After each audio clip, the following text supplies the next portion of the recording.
Hello and welcome to the Apex Racing League GT Championship live on Apex Racing TV and live on the iRacing Esports Network. My name is Sam Fitzpatrick. Alongside me is Adam Hedgecock with Alex Simpson on the cameras tonight. And Adam, we are at an absolute classic circuit 1 week before the famous 24 hours on iRacing and the same week as the virtual 24 hours as well. We are at Le Mans, and this is going to be a fantastic challenge for the Jazz over the 2 races tonight. It was brilliant when we were here last season, wasn't it? We had some amazing racing. The draft, it just keeps everyone just a little bit closer, a little bit more in check, which means that the guys who are not normally running at the front have a real chance to get in amongst the front runners and make a name for themselves. And if this race is anything like it was last season, it's going to be brilliant, Sam. Absolutely, yeah. At the moment, the field is a little bit mixed up. We're currently in an 10-minute qualifying session even. The drivers can set 2 lap times. However, I think they may only have time. They should have time to do 2 lap times. Apologies. So they should have just about enough time, but very few laps because such is the massive length of this circuit, the longest race that we visit all season long. You can see only 13 drivers have set lap times. That could be just because of the fact of the off tracks on here and the slowdowns. Once you get a slowdown, invalidates your lap time. This is massive pressure for the drivers right now. Tom McMahon puts himself to the front of the order with a 3-minute 51.2. So that's a big time right there from McMahon, and he has been in mighty form in these race ones. He's won 3 out of 3 race ones so far this season. He also won his last race one of last season as well at Spa. But as you say, Adam, there'll probably be a better chance, I imagine, for drivers tonight due to the slipstream. I think also we might see a little bit of a mix-up as well, just because of the fact that some drivers would have put in hours upon hours of practice around this circuit already in preparation for the 24. There might be a bit of an advantage for those guys. No, absolutely, you're right. Like any track, isn't it? The more laps you do, the more accustomed you are to it, the theoretically better you are at that track. And of course, iRacing have been running their 6-hour races the last couple of weekends as well, so plenty of opportunity for everyone to get on the track and get some laps in. But yeah, McMahon out on top again. A little bit unsurprising given his form, as you alluded to, but Taj Jedward's less than 2 tenths behind, and Nick Madsen, well, all 3 of them less than a quarter of a second apart. That's pretty insane, when you take into consideration just how long this track is.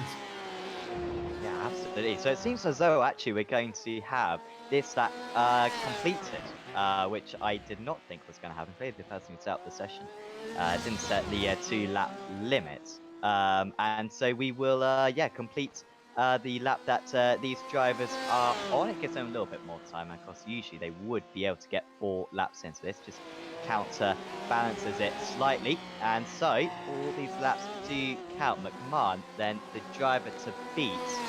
He is currently out on circuit. However, I'm seeing Broomfield, Lee, Becker, Wolf, Adjinson's all in the pits at the moment. Not everyone is out on track. And still, yeah, opportunity for those guys to beat McMahon. But as you say, 2 tenths of a second between him and Edwards. Madsen was on pole position previously. Let's see if he can nick back that position right now. Into the final couple of chicanes he approaches. It's been a decent lap for him so far. A couple of personal bests, but no purple sectors I'm seeing at the moment for Madsen. Good over the final chicane. Is this going to be pole position for him? It is not. He remains in 3rd place. That one was, I think that was a personal best lap, I think, for Madsen, but it didn't move him up any places. It wasn't enough for him as we see the Evo SR cars in tandem. Well, I was going to say this when we were talking about the teams. Of course, we've got a couple of larger teams running here. How are they going to work with each other? Poor old independents are not going to have much luck, are they? They're going to have to try and find someone to tag onto the back to. But for sure, the teams here, this is a real team track. The more you can get your toe from the guys in front, the less time you can slow each other down, the better it's going to be for all of you. And we can see that right now, can't we, with the Evo SR guys running 3 in a row, just trying to give themselves that little bit of toe, that little bit of extra speed down the straights, and hopefully not compromise each other in the corners. Looking very good for McMahon at the moment. You can see the amount of green sectors that he's got. and he crosses the line and he improves massively. A 50.6. He's well clear now of the rest of the order. We've still got Edwards to put in his final lap time, but surely that's going to be too much. Edwards with the fastest first sector of anyone, a little bit slower in the second sector, 10th slower in the third, and a 10th slower in the fourth. So he's about 2 tenths behind him now, so not a great fifth sector either. So he needs to make up about half a second in this final sector, which I doubt is going to happen. That second place, though, looking secure. He is the only driver still out on circuit. But I'm sure he would like to at least get as close to McMahon as possible. Edwards coming into this race is third place in the championship. McMahon leading the way with Vysokopska in second place. Edwards goes to its final chicane and to the line he drives it. That will be enough for pole. In fact, it's not even an improvement, about 100 slower than his best lap time so far in the session. So that is qualifying, I believe, complete. And we'll soon be able to go through your starting grid. In fact, Carl Jacquelet is still out on circuit. So we might just see him still lap around a little bit longer, which will just delay the start of this session slightly. But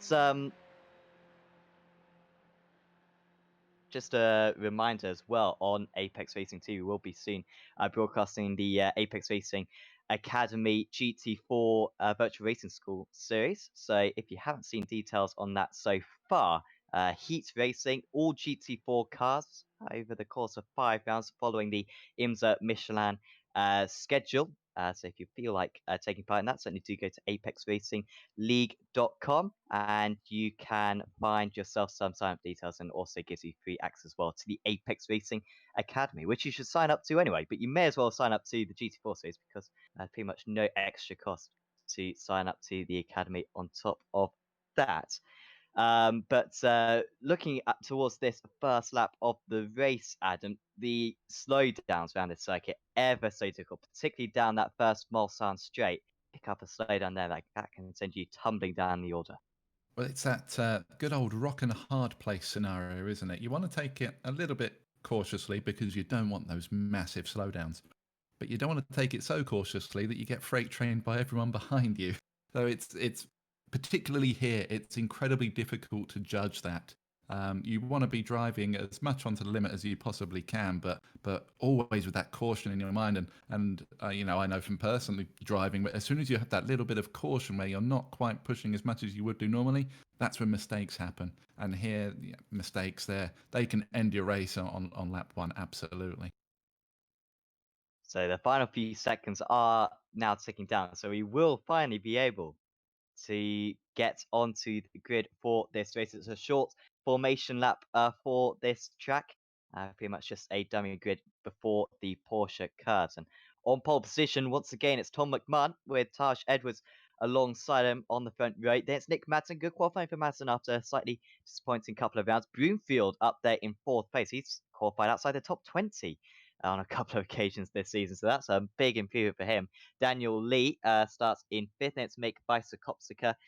Andrew Becker in seventh. Tom Stevens in eighth. Then it's Max Wolf and Mike Horder. Jensen Adriansen starts in 11th place. Then it is Dean Powell, Bradley Hulse, Daniel Civi Savo, Craig Jones, Kev Copeland, Brandon Warren, John Gordon, James Saltz, Aaron Powell, Bob Humphrey, some really competitive drivers there. John Derek, Matthew Chambers, Carl Jacquelet, Joseph Salt, Kevin Kittelman, Andre McCullen, John Chester, Wayne Douglas, David Nichols, and Ryan Jones. It's 31 car field. We expect Jones not to take the start of the race, however, so it's 30 cars for this round. Three of round four of the championship, race 9 of the race 7 of the season, even. And McMahon will soon be taking us away. One of the best starts to any track this, although it's you know, for obvious reasons, the short pace lap. We do get to witness and experience the wonderful jets that fly over the top, make a horrendous noise. But whenever you start a race here, it's always that iconic thing, and you see it, and you're like, "Yeah, I'm at Le Mans. This is brilliant." It is pretty epic how that I believe that only happens once a year at Le Mans, and yet whenever we're load up a race, you can load up like an AI race, and it happens every single time. It's pretty cool. It does get a bit tiresome after a while. I mean, I've done some 10 races in a week sometimes, and by the eighth or ninth, you're a bit a bit annoyed by the deafening of the planes. It really does put you off as a driver, and if you don't know that it's coming, it can be quite shocking to you, because it is absolutely, you'll hear it in a moment. It is incredibly loud, absolutely madness. How loud it is, but it should be pretty good regardless. You can see the Ford pace car as well, just pulling the other way. That's a pretty loud car as well, the Mustang, but shouldn't be too bad for these guys. You can also see Sol and Douglas. That's a post-race penalties from last race. They'll be starting from the pits for this one. Was it me or was the driver of the Ford pace car? I've never noticed it before, but is he sitting really low in his seat? He looks like he's needs a Yeah, booster cushion. yeah. I think that's probably a wise way to go, to be honest. But they've never addressed that. I'm pretty sure the Ford Mustang pace car has been on the sim for over 10 years, and yet they're yet to fix that one. I now want to see what it's like when you see a driver, whether it's different, whether the pace car driver is just especially small. But I'm not sure if that's the case. So the final couple of push curves. And the pace car will come into the pits. I believe the pace car comes into the pits slightly earlier in these races now was a slight modification from iRacing in the last build. So the pace car should be able to get out of the way of the drivers in plenty of time, but can be tricky for McMahon. And the drivers in the midfield in particular, with a contact being at a risk going through the first, through the final couple of chicanes. We need to go single file through there. Let's see if these 30 GTE cars can deal with that. We are about to get racing here at Le Mans. The pace car actually comes into the pits later. It'll just peel off into the pits any moment now. There it goes. And McMahon goes from the lead, but straight away Madsen is round. And Lee is just behind as well, just about avoids. Unfortunately, Madsen gets out of the way, but that was a massive issue straight away. Good start for Broomfield and Vita. They've been able to get past Edwards straight off the start. Can Vita take it back though? Yes, he can. So Vita up 4 places already into second by the time we even enter a corner. We've also got Andrew Becker as well off the second. Not the first time that Becker struggled in France. And he's dropped well to the back of the order, and he'll be amongst Douglas and Saul, who started from the pits. It does indeed look like game, set and match with Becker, doesn't it? Yeah, tough start for Madsen there. Looked like he was a little bit too eager on the accelerator coming over that final curve of the chicane and just got himself all squirrely into the side of the car in front, and it turned him round. So he's got it all to do in this race. But what it has meant is McMahon has got a little bit of a gap now, just up ahead of Visa Kopsico, who had a blinding start, didn't he? As you said, up 4 places already. Really going about his way. You can see just down the Mulsand as the gap that's forming. Lee looking to go offensive at the moment, trying to get on the outside line, but the Gold Racing team there is they're not going to let him have any space at all. Just coming off both lines. Who's that? Just running a little bit shallow. Broomfield. Yeah, so Broomfield was up into second place, I think, at one point. But he's dropped back down to the 7th, and that's going to be a slowdown as well for him. We didn't talk about that zone. We got a driver off in the background, and that is Aaron Powell has had an issue, but that was separate to the John Derrick issue, which happened just in front of him. And it means that those guys fall to the back. We should be able to continue, but they're going to be really hemorrhaging straight line speed now to the end of the race. So actually it was a collision with the pair of them. I thought Derek lost it first and then Powell got in afterwards. And that was Madsen as well, I think, who they make contact with. So Madsen, his second incident. That just looked like a load of neck code, to be honest, from my side. Same here. A little bit to start with, but I have to admit I still think 4 into 2 wasn't really going to be going there. They all got way too close, and that little bit of netcode just put pay to anything that they were trying to resolve there. Lee looks like a bit of a cork in the bottle at the moment, doesn't he? Just holding up this pack. You see Visa Kopska and McMahon pulling away already. Just creating a gap over Lee. Every time Lee goes defensive, that's just going to cost him and everyone else behind him more time. So they really need to start working together, I feel. Here comes Edwards, not listening to you. And he will try to get past the serve. Well, he's thinking, I'm fast. Oh, there's contact, and that's surely going to Lee. Lee does a brilliant job there of avoiding that one because he left plenty of leeway on that occasion, just so that he managed to avoid. That was something from a James Bond movie. Tries to get that pun if you possibly can, and there was the contact, and yeah, Lee did a really good job. You could tell that Ed was going to come across, and that is a crucial points being lost right now for Gold Racing Team Porsche and for Taj Edwards. It looked like Taj was just trying to squeeze him a little bit to the outside, but Lee was holding his ground, wasn't he? Didn't want to move. Was going to stick to his line, and yeah, just a little bit of contact. Mike Horder up into fifth now. What a lovely looking car that is. Totally not biased towards that livery whatsoever. Yeah, doing a great job. Once again, one of the lonesome Ford runners out there. I'm not sure how well the Ford goes around here. We know that the Ferrari can be quick in a straight line, and the Porsche is pretty much a dominant car at the moment. So interesting to see how it goes. He's under pressure though, isn't he?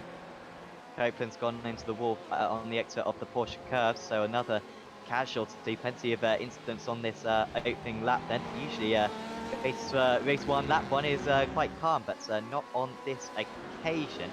Oh, and that's Jones. Oh, he's taking a different route there, going off into, I know, Marseille. That's literally the first French place that came to mind. And he's lost plenty of it. It looks as though he had a bit of damage. Maybe a slowdown, actually, probably most likely for Jones. I think there was a slowdown as well for someone else. Let's on the internet. Who is that? That is McCullen? No, Nichols, I think it was. He was very slow on the inside. Maybe it wasn't. I'm not quite sure, but someone's serving a slowdown down the pit straight at least. So no, kind of what we expect.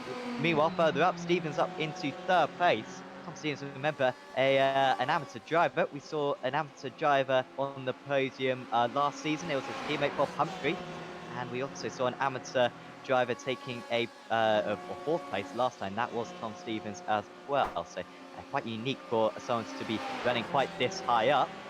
He's having to hold back Daniel Leader at the moment. He is indeed, but we know that both of them can be incredibly quick on their day, both Lee and Stevens here. So expect them to run well towards the end of the race, absolutely. But they've got Wolf right behind them. Just as we was looking at Horder previously, Wolf did get past him on the final chicane at the end of the lap. So Wolf up to fifth now, and again we know how quick he is, new to the series this season, but already showing his pace in the previous races. So these three, right, have they got a chance to catch Visa Kopska up ahead? It's quite a gap already. I'm not sure they'll be able to do it. Yeah, that's a huge gap, isn't it? I mean, we've got 20 minutes to go, but the field spare's been huge.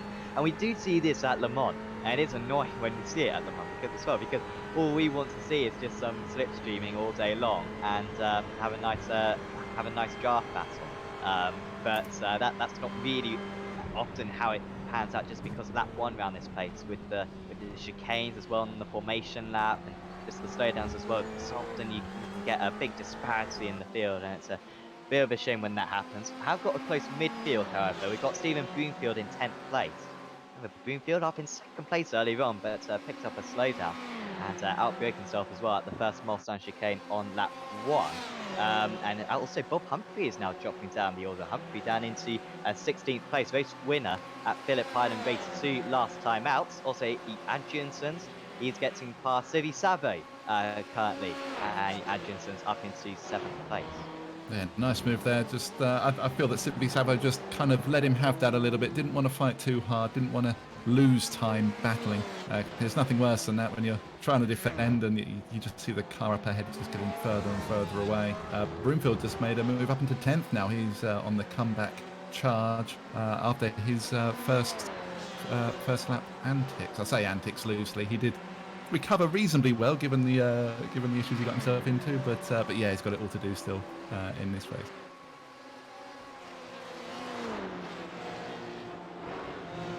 Stevens has got back past Lee then. So they're just easy changing positions at the moment.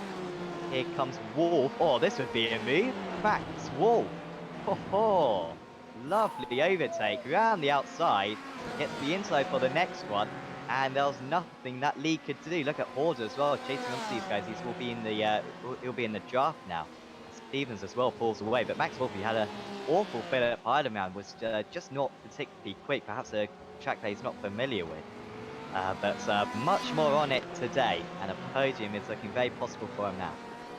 You know the horrible feeling that you get when you make a move like that, you feel brilliant. You think, yeah, what a move, that was amazing. And then you remember that you've got all of those miles of straights to come. So all of that hard work doesn't really count for much if the car behind can just sit in your draft. It's such a demoralising place to race to when you pull a move like that, and yeah. But you know, maybe he's got his sights firmly on Stevens ahead now. He's not going to worry about Lee. Let Lee do his own thing and put some pressure on Stevens. See if he can take third place. On the other hand, when you do get overtaken by that, you do think, "Huh, I'll just overtake you on the next stroke." So This is true. it comes and goes, and I don't know about you, Adam. I'm much more on the latter scenario I experience. So that's the one that I care about slightly more. Here comes Wolf. I think he'll be straight past Stevens here. He knows that he's faster than Stevens. No disrespect to Tom, but his racecraft has been very good so far. But I doubt he's got the pace to match Max Wolf as Wolf goes down the inside. Stevens knows not to battle that one. The amateur class championship leader as well. Stevens, he was only third out of the first couple of rounds, but a really good Philip Highland meeting means he's got quite a handy advantage now in that championship. Wolf back ahead and does gap him slightly. I wonder what Lee would do in this situation. Horton just can't get within draft distance at the moment, can he? He seems to get within at 7/10, but then just drops out of it in the opening part of the lap. Yeah, I wonder if the Ford's a little bit tricky coming out of the corners. You know, acceleration out of these. Oh, I see some side by side Wolf Oh, nice. wasting no time. Did he get past Stevens? No, Stevens is still ahead, making Wolf do all the work here. I think you hit the nail on the head with Stevens. His racecraft is what seems to get him the results, isn't it? He's not the quickest outright, but for sure he knows how to put his car in good positions on the track. He's back ahead. Lee's ahead of Wolf now as well. Lee's now made a move on Stevens. It's all kicking off in front of Horder. So that we're not paying attention to some of the battles further down the order. There are some fantastic battles going on all over the place, as you can see on the time stat, like this Oh, wow. one. But there's so much actually going up at the front. It's difficult to draw our eyes away from it, but here's just a little bit of it. Chester and Powell and Derek as well. Derek, did he have that spin earlier on? Didn't he, Derek? He's done very well to recover from that, hasn't he? Because he was all the way round, I think, was Derek. No, that's really good for him. And he's got a damaged car, as you can see. That rear wing is barely attached. Can't get past down here. This is a well, some kind of road. Not sure what type of road, but it's not wide enough anyway for him. Just covering the entire circuit at the moment. Are these two just? Oh, we got a car round as well. That's a back marker. I think that's Bob Humphrey. Oh, I'm not sure. Or was that Chambers? I think it was Chambers. Free. Was it? Oh yeah, Chambers. You're right. I was just looking at the timing sheet, and Humphrey didn't seem to be moving, so I thought it was him. But I forget how long this track is, how long it takes for the lap counter to kind of tick up. But there we go. It was Chambers, but managed to avoid him, the cars behind. That was particularly close, though, wasn't it? That was yeah, extremely close on right there. Did well to avoid 5-car battle then at the front of this. Craig Jones, and Kitselman, Edwards, Chester, Powell, Derek, and the other Powell, Dean Powell. And we've seen the two Powells much more on the same piece of circuit this season than we did last season. I think Dean Powell has improved his performance slightly, and he's been able to catch up to Aaron Powell slightly. He's currently 5 seconds behind. Poor exit there for Chester, and I think Powell will be straight past. Not quite going defensive, and here comes Derek as well. Pascal will be really careful of this one. Oh, slide for Chesterton, and he gives up a couple of places.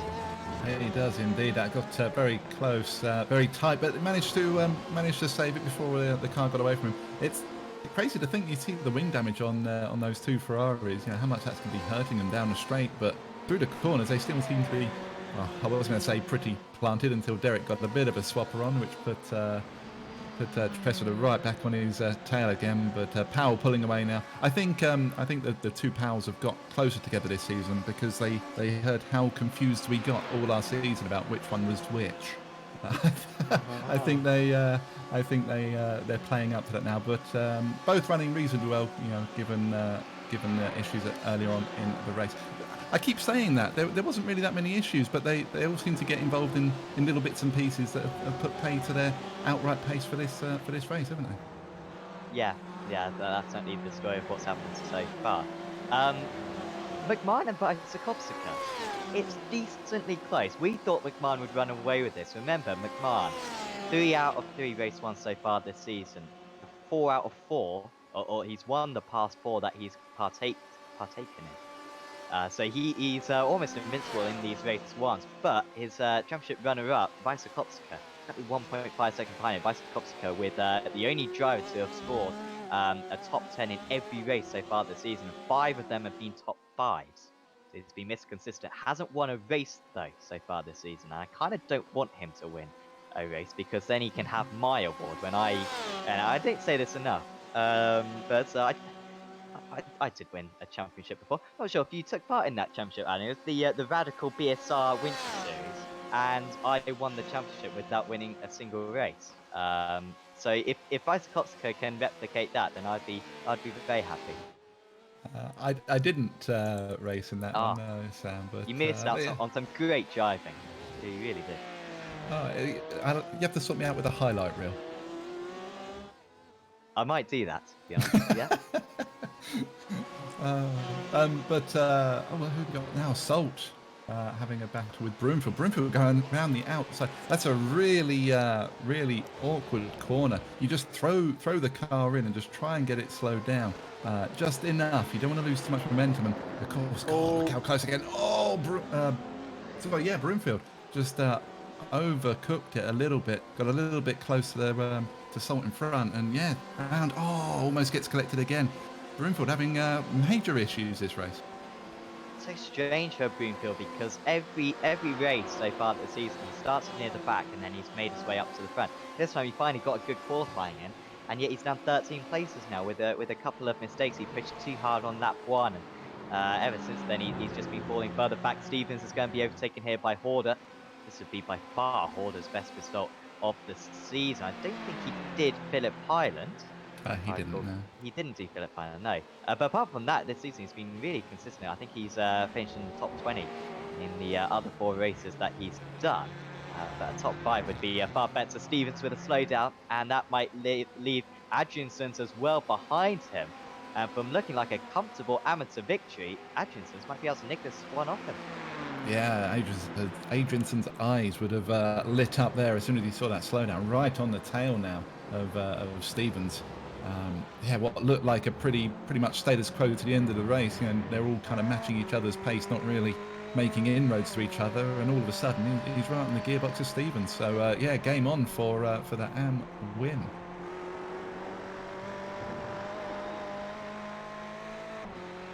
Atkinson's kind of quite far adrift in the championship. The Jazz also get penalty points as well in this championship. So if you get 10 incidents, then that will give you 5 penalty points. So for every 10 incidents, you get 5 penalty points. If you get a completely clean race, which is unlikely around this place, but if you do manage that, then you get a bonus point as well. So not just the results for these guys, also keeping within the white lines is important.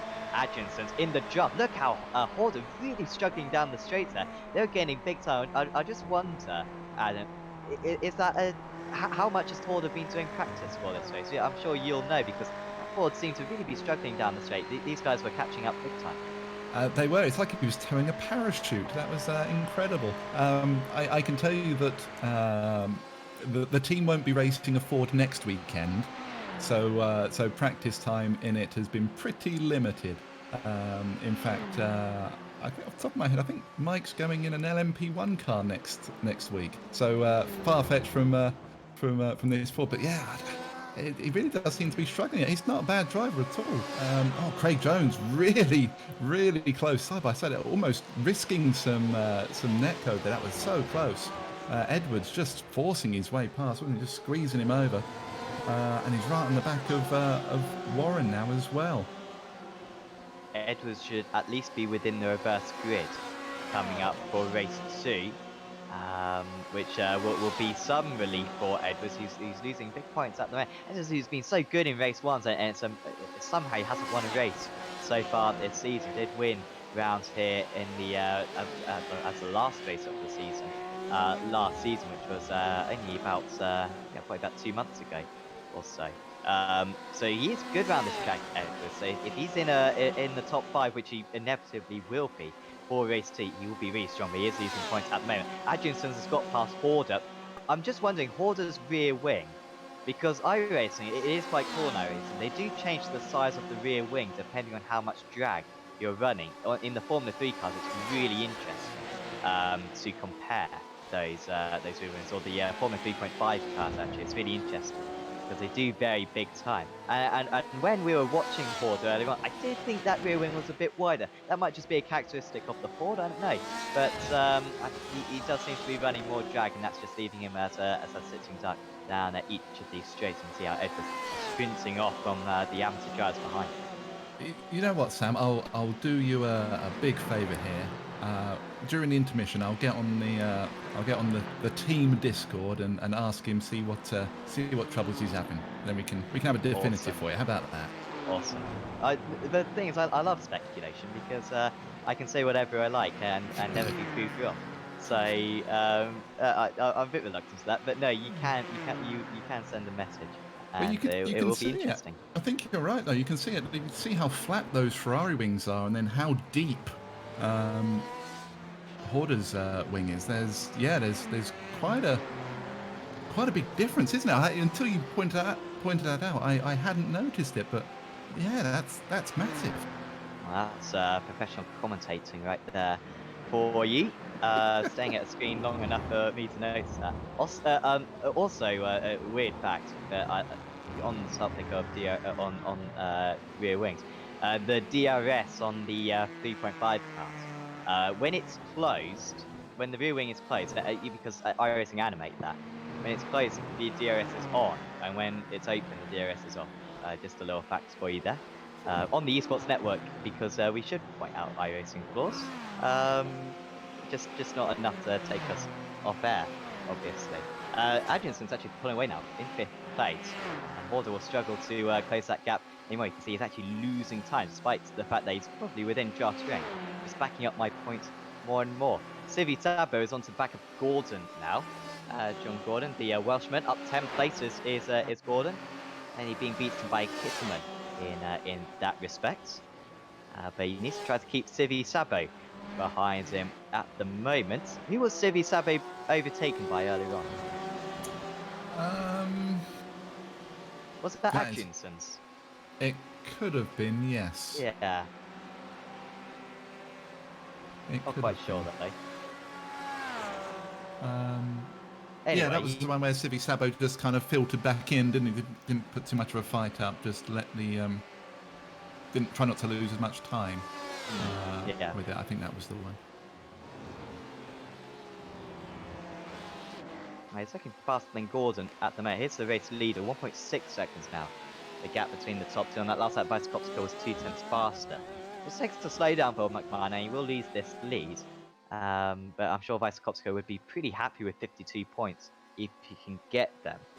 Behind them was Bradley Pulse, who is currently only 1 lap down, which will mean he won't finish on the lead. He won't be eligible for the reverse grid, but he won't really care about that. The important thing for Holtz is that he scores points. But at the moment, he would be scratching up about 12 championship points, which he'll be just again. No, absolutely. I was just looking at the AM standing. You see, Adrianson, he's like you said, he's pulled away from Horder a bit. Stevens has dropped back. Gordon has got past him, but then there's quite a big gap Stevens and Gordon are still going at it. There's quite a big gap back to Warren, so it's quite spread out as far as the AM podium goes. So I think as long as Adrianson can keep his nose clean, he's pretty much got that sorted. With Stevens kind of just falling away a little bit after running so well in the early stages of the race. And then, yeah, Warren a long way back from there, way down in 12th position, but time-wise, an absolute age away. Good to see Warren back in the championship. A few of the Satsite guys missed the last round of the championship. They were taking part in I think in an R-Factor endurance race, so they couldn't unfortunately race with us. But Warren having by far his best race of the season. Just trying to find out what his best result is. His best result is a 28. He's had a 28, 31st, 32nd, 33rd. I would appreciate if one could fill in the blanks in there as well, have a 29th and a 30th, because that would be lovely, I must say. But at the moment, he's doing extremely well, up there in 13th place, up a few places from his start as well. Is one, so good to see him doing a bit better. Slow down. Yeah, Adrianson's with a slowdown there. So we're 24 minutes in. This will be the last lap. It would be, yes. See, Sam, I'm learning. I'm doing the maths now. I'm learning. You know that 25 minus 24 is 1, and you know that 1 is less than 4. So, no, congratulations, Steve. Yeah. Elementary, my dear Fitzpatrick.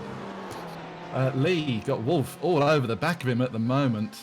Wolf's really hounding him, isn't he? Just bobbing around, just trying to feel the mirrors, trying to put Lee off. It's so easy to get slowdowns around here. If you just run that little bit too wide on these entries onto the straights, you can easily get a slowdown. If you've got someone dancing around in your mirror, it's even harder to stay focused in front.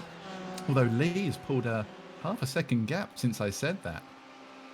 Is that really the straight line speed of this Ferrari? Is quite breathtaking. I think that was just a poor exit, to be fair, for Wolf, because he was gaining from about half distance, halfway down the Mulsanne straight. I think he'll start gaining down here as well. They will get a slight draft from Pulse as well. Behind Horder's not far behind either. I mean, he's only 3 seconds behind Horder, and was faster than these guys on the last lap. It's a bit of a shame that Horder kind of got involved in a few battles. I think in terms of pace, I think Horder's actually really strong today, but he's going to be let down by his lack of ability to pace, because he'll pass whenever he overtakes someone. He's just going to be overtaken one straight later, as you were talking about earlier on, and he'll have no way to defend. So it's just another factor to contend with these around these types of circuits. You can be extremely fast, but you need to have that raceability as well. Oh, absolutely right. Adrianson had some issues on that last run down Mulsanne. He's dropped down to 10th now. I see that he went off track and he's lost a couple of positions. Was that just the slowdown from the pit straight on the last at the start of this lap? No, it was happening while we were talking about Horder. I see that he dropped a couple of places then, so I'm wondering if he did get another slowdown maybe. You see Gordon all he's squeezing, isn't he? From who's that? Stevens. He's on the outside of. Get my bearings. Yeah, trying to squeeze and trying to force him to take a tight line. I'm not sure whether he's going to be able to get one done round the outside. Oh, he is, you know. Oh, the confidence from Gordon there. That was amazing. One of the most common mistakes anyone makes around this circuit is just spinning the car around that corner. The wing that these drivers are running, it is so low that it's so easy to lose the rear end in that situation. But nothing like that for Gordon. Out in the lead. Looks like it's going to be 4 from 4. It's going to be 5 out of 7. 5 out of 7? I think it's 5 out of 7 for McMahon, which would be absolutely incredible for his race win so far this season. It is 5 out of 7. Yes. Stop with the notepad, Mr. Adam. Yes. Because it is going to be race win number 5 for Tom McMahon, and he'll extend his championship lead as well. He wins race 1 at Le Mans. Second place, Vice Kopsika, and Lee will round out the podium, but a long long distance back. Just hold off Wolf, who just couldn't battle him in the closing stages. But that's now Lee's third podium of the season out of 7 races. This is a guy who didn't get a podium last season as well. So well done to Daniel Lee. Wolf with a much awaited return to form in 4th, and Horder with his best result of the season in 5th. Stevens wins out of the amateur drivers due to Adrianson's, we believe, slowdown on the last lap down the first Mulsanne straight. And Edwards finishes in 11th place. Pacey was Edwards, but an incident in the early stages really held him back. But he might be on pole position or near pole position for race 2. Chester taking a lot of curb in the closing stage. I think there might even be a slowdown here for Chester. No, he absolutely nailed that one. He was taking a lot of curb, but he couldn't quite catch up to Dean Powell. He finishes in 19th place, and the remaining drivers will cross the line imminently. Yeah, good effort from everybody out there. Have to say, once they'd all dusted themselves down and sorted themselves out after the first lap, they got down to some good race, and we saw some great moves, didn't we? Especially going towards that is it the Indianapolis corner, a couple around the outside there, which was really good. But the speed there from McMahon and Visa Kopsika, fair play to him for sticking with McMahon, but just nobody can really light a match to McMahon at the moment, can they? No, he's been absolutely perfect so far in these race ones, just never making mistakes. However, race 2, I'm sure, will be tricky. We'll soon spin the reverse grid wheel, and then we will find out who will be on pole position for race 2 and how many places McMahon will have to gain. But first, we are going to have a look at the race results for this race, round 7 of the championship, race 7 of the championship, race 1 of meeting 4. And here's Tom McMahon, who wins out less than a second in the end over Vysokopska. Just managed to keep Vysokopska out of slipstream range for the whole race, and that was enough for him to win out. Vysokopska there in 2nd place. Then it was Daniel Lee in 3rd. Max Wolf finishes in 4th. There was Mike Horder. John Gordon, top of the amateur drivers, was Tom Stevens. There's James Salt, Daniel Siri Sabe, and Jensen Adjinson there in rounding out the top 10. Behind that was Taj Edwards, Kevin Kitzelman, Stephen Broomfield, Brandon Warren with his best result of the season. Aaron Powell, he'll be dangerous come race 2 if we get a big enough reverse grid. So too will Matty Chambers. He didn't or who started very low down the order outside the top 20. Then it was Craig Jones, Dean Powell, John Jessida, Joseph Saul from the pits as well. Well done to Saul. Andrew Becker, David Nichols, Andre McCullen, Kevin Copeland, Wayne Douglas, Carl Jacquelet, Bradley Hulse, John Derrick, Rob Humphrey, and Nick Madsen. Madsen, who remember started on the 2nd row of the grid, but an instant early on, and then another instant not too long after that ruled him out of the race. So, Alex, time for the reverse grid wheel.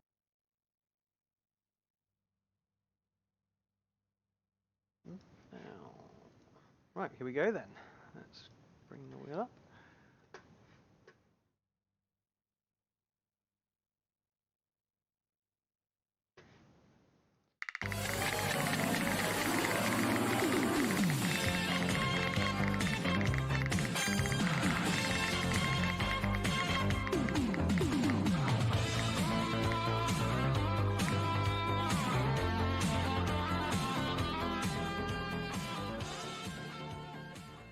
Okay, and the magic number is 15th.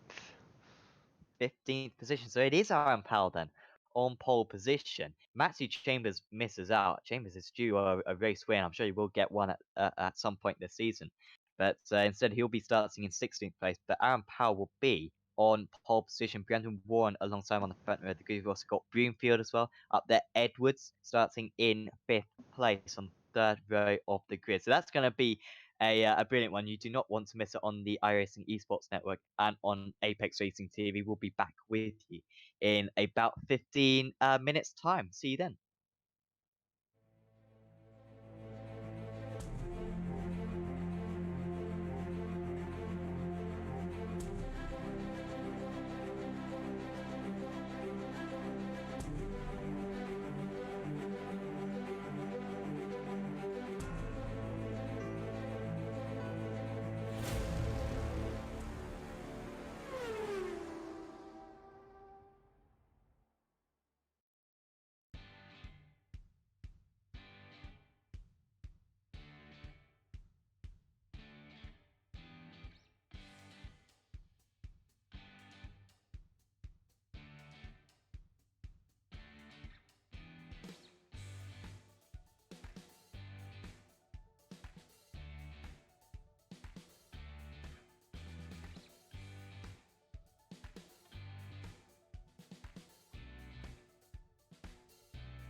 Welcome back to the Apex Racing League GT Championship, live on Apex Racing TV and live on the iRacing Esports Network. Once again, I'm Sam Fitzpatrick. Once again, alongside me is Adam Hedgecock, with Alex Simpson operating the cameras and bringing you the broadcast this evening. And we're just prepping for race 2 of this round 4 of the championship. And race 1, as we're kind of come accustomed to, Tommy Command winning out. However, Bicycopsico was very competitive in that race.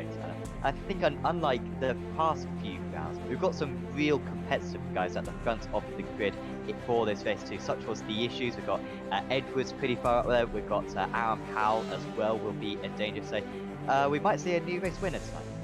We might do, yeah. It's as with every race too that we see, it's incredibly difficult for the drivers who've been reversed to get back forward again. But even more so here, the guys in front, there's long straights. They'll all be looking for some draft. They'll all be looking to stick with that front group. And if there's a little issue, you can find yourself a couple of seconds off the back, and yeah, that's it. Game over for that race. So yeah, how hard did they race? We'll have to wait and see. Hopefully you enjoyed the KFC camera. Just coming up for a moment. No, there is a KFC. And the Lamont, and we haven't been paid by KFC. Only 5 figures to just say that. By the way, a bit of a reminder of a championship that's Apex Racing League and Apex Racing Academy, of where there won't be any falling spoons as well Sorry. in that championship. Was it a spoon? It was. It Oh, was. I moved I my mean, glass out of the way and caught my bowl. I'm I'm a sorry. bloomin' cutlery whisperer to know that was a spoon. Oh, could hear it from a mile away. I didn't even need headphones to hear that one. Anyway, um, we're on Apex Racing TV. We are organising a GT4 league, which will be run in partnership with Virtual Racing School and Apex Racing Academy, and that will feature 5 races over the course of 7 weeks, and we'll have a few races for each meeting, and we'll use the Apex Racing Academy setup. So it's a fixed setup series, and it will have a reverse grid, heat format, broadcasted by Apex Racing, so you might even feature on the Esports Network as well at some point during the season. So if you fancy some GT4 action following the IMSA Michelin schedule, certainly do check out apexracingleague.com, and you can find sign-up details for that championship. Certainly do recommend it for you. We've now got the gridding up process currently occurring after the 10-minute warm-up session. Of course, this will be a 40-minute race too. Powell on pole position for Evo SR. Brandon Warren, top of the amateur judge, by far his best result in race 1. Let's see how Warren can do for this race 2. Stephen Broomfield once again starting high up. It didn't work out for him in race 1. However, he is a big danger for the race win in this race 2. There's Kevin Kitzman. Taj Edwards, arguably the favourite for this race. There's Jensen Adjinsons, who was very strong in race 1. Daniel Civi Save starts in 7th. There's James Salt, Tom Stevens, John Gordon, Mike Horder, Max Wolf, Mike Horder, Make Bicycopsica, Daniel Lee, Tom McMahon, Matthew Chambers, Craig Jones, Dean Powell, John Tressida, Joseph Saul, Andrew Becker, David Nichols, Andre McCullen, Kev Copeland, Wayne Douglas, Carl Jacquelet, Bradley Hulse, Derek Holland, Nick Madsen, Bob Humphrey, and we should see Brian Jones as well. So we should have one extra driver. Jones unfortunately sets up the wrong car in race 1, so wasn't eligible to race. However, he's got, I trust the correct car. Don't make the same mistake twice. For this race 2. Once again, race start round this place. Weird that the pace car came in so late. I thought it somehow came in earlier. It comes in really late now, doesn't it, Alan? I'm not sure if that helps or not. I almost feel to say the double file through that first chicane. It's almost more tricky to get into single file for the second chicane. I love iRacing because of the realism that it kind of gives us home enthusiasts. But when I saw the pace car pull off in race 1, I thought it was something from Fast and Furious with like a triple handbrake or something. He went all kinds of sideways, didn't he? Yeah, I'm not sure I'm a fan of that, to be honest. I don't understand how they don't just use the AI for that. Instead, they have to use some weird physics, which isn't used for anything else in iRacing, for it to do the slide, as you say, Fast and Furious 9. perhaps. Will it be Fast and Furious for Aaron Powell? Hopefully, it will be the former, not the latter. We're about to get underway then for this race 2 of the evening. They have to really hold back for a long time. They can only get on the throttle approximately now because the pace car is coming into the pits. And it is a big muddle or massive netco for Warren, and that's going to slow down a few drives. A slow start as well for Edwards, who I think was just on the brakes out of courtesy there of his rival. Wayne Douglas cutting the chicane as well. That's going to be a massive slowdown. That'll be days that he'll be having to give back time there. But it does mean that Edwards is up into second place, third place. So Warren drops down a couple of places. Oh, we got the off for Gordon at the moment, and also one of the Porsches, I think, was going off the circuit. That may be Max Wolf, I think. He's now having to let go a lot of drivers. The top two sprinting away from the rest of the order, and it's big changes behind. Adrian's down a couple of places. Good start for Salt. He could get a podium or maybe even a race win in this event. Good start for Bicycopska and McMahon as well. They're up 3 places each, and Nick Madsen has gone from 30th up into the top 20. A little bit clumsy, wasn't it? Kind of feel bad for Vita Kopsika there. Big dose of netco, wasn't it? Just coming onto the start-finish straight, which I kind of feel that bred everything else that happened afterwards, because everyone was checking up. They were trying to sort themselves out. We see Taj Edwards just moving up past Broomfield here. Wonder if these two are going to start working together and hunt down Powell and try and take this race by the scruff of the neck. Everyone just filtering down into the first of the chicanes, trying to keep it tidy, trying to avoid the slowdown. But yeah, big gaps appearing already, Sam. It's really struggling and falling down the order quick. He's only down 3 places, to be fair, is Kitzelman. Oh, that's in contact. I think that was Kitzelman with Atkinson's, I think. No, that was Salts and Atkinson's. I'm not quite sure, but look at this, where it's like a traffic jam, isn't it? On this usually public road. At the front of this is Salts at the moment. Oh, missing the chicane, and that was that bicycle. Wasn't bicycle. City Sabo. Oh, Civic Sabe. Oh, damn. He's hit the wall as well. He hasn't been able to get the car stopped, I think, and that will be damage for him. We'll have to come into the pits most likely for a fast repair. So now it's Warren at the front of this. Jensen is defending from Salt, and Kitzelman is coming back. Bicycopsica wants to gain some place but cannot afford to get involved in an incident. At the same time, he needs to try to stay ahead of McMahon if he possibly can. I think that was McMahon almost making contact with the Porsche just ahead of him. Lots of Evo SR cars around this. Also, we've got Daniel Lee and Mike Warder, all the front runners as well from race 1, and this is the proper danger point in this race. Such close quarters racing. It's a miracle that we haven't seen someone fly up into the barrier so far. No, they seem to have sorted themselves out. As we see a change for the lead. Taj Edwards has made the move on Powell, and Broomfield having a little look as well. These Gold Racing Team drivers are not hanging around, are they? They want to get this done. Broomfield having to go the long way round from Powell, trying to put up some defence, but Broomfield put inside, although Powell so late on the brakes. Oh, has he run a little bit wide? Oh, he just gets it back onto the circuit. What a move from Broomfield there. Yeah, the Gold Racing drivers, they're going to be scampering away as quickly as they can now, just trying to get this gap while everyone else is fighting behind. This is a golden opportunity for both of them to go for this win. Was that a pun? Not intentionally. I realised halfway through saying it and thought, I'll just go with it. Just go with it. Well, congratulations. Edwards now at 8 tenths of a second there. That was interesting because Powell let past Edwards pretty much, and then the moment that Broomfield tried to get past, he was like, oh, I'm not letting you pass as well, mate, and tried to keep that pace. In the end, it was kind of unwise for the pair of them to fight it so hard, because now Edwards has pretty much broken the draft to those guys. So not quite the smartest thing to do there. You can see the gap now 1.1 seconds. Adjinson's with another slowdown. He's got a couple of them so far today. He's now down 10 places. What could it be for Adjinson? Really should have been the highest point scoring amateur driver today. Doesn't look like that's going to be the case anymore. Powell is that? No, this is that is Powell at the front of this train. No, it's apologies. It's Warren at the front of this train. So getting very confused. Doing really well at the moment is Brandon Warren in 4th position still, and he's defending against Salt. There goes a move as well for Bicycopsica. He is getting past Kitzelman at the moment. It hasn't worked out for him, and McMahon I think might get past. And this is big now for McMahon to make this move. Top 2 in the championship, the 2 favourites for the championship, and McMahon does move past. Now Bicycopsica should be able to retaliate later on.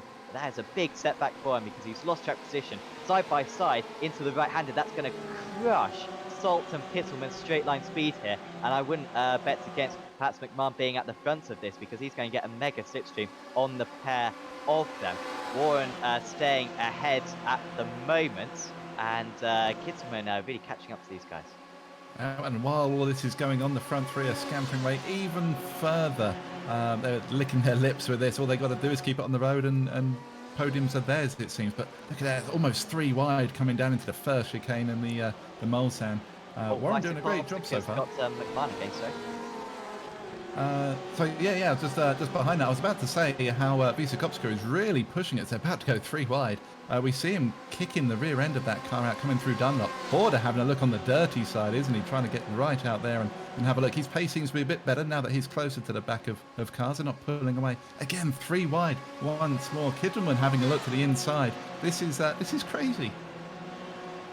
Credit to Kittelman for battling with these guys, but I don't think it's necessarily the best thing to do. McMahon is back past Vice and Kopsika again, so they've changed places 3 times in the past couple of minutes or so. And McMahon now onto the back of Warren. However, Warren's still on the back of Salt as well. There goes Lee. He's getting past Kittelman. He's having a battle with everyone at the moment, even though these positions are quite inevitably going to escape from him. McMahon's past Warren now, and Vice Kopsika's gone with him. So Vice Kopsika staying in the draft of McMahon, which he kind of lacks for the entirety of race 1. So it's difficult to tell who is the faster out of those 2 drivers. They were very evenly matched back in race 1. Slow down for Broomfield by the looks of it. He's dropped right back. Powell got back past him, and he's 2.5 behind now. Yeah. Sorry to cut in on that. I just saw that coming on the tower. That's I'm not quite sure what happened to him. Whether he got a slowdown coming out of Mulsanne corner, maybe cut it too much. Yeah, that's what. That's just what I was going to propose. Perhaps he cut that corner, but even then, I mean, you got bollards, so you don't cut this far. I think you have to cut it quite far as well.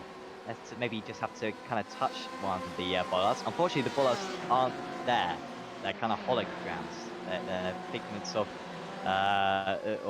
your imagination, really, on iRacing. It would be fantastic if you had one and it damaged your car, I must say, but iRacing haven't quite used it. No, indeed not. Kittelman still defending against Lee. I really thought Lee would have been passed by now. One of the front runners from the previous race, and Stephen's right behind him as well. We know how quick they can be, the pair of them. Kittelman, not known to be the one of the quickest guys in the league, but he's certainly holding his own, isn't he? 9th position at the moment, doing a sterling job. Order looks on course for some big points as well. He's up 3 places from his start. Also, Adjinsons and Becker getting onto the on the back of this chain now. Alston lead. Edwards 2.6 seconds clear. You can see past lap of the race for him. That last time round, Powell comfortably ahead of Broomfield. Now Salt once again having a very good race 2. He's had a few good race 2s in recent weeks. Barcelona and Phillip Island getting a 3rd and a 4th, I believe, on those occasions. They might be on course for another 4th place as well here. McMahon hasn't dropped by Kopsika, and they got Salt with them now.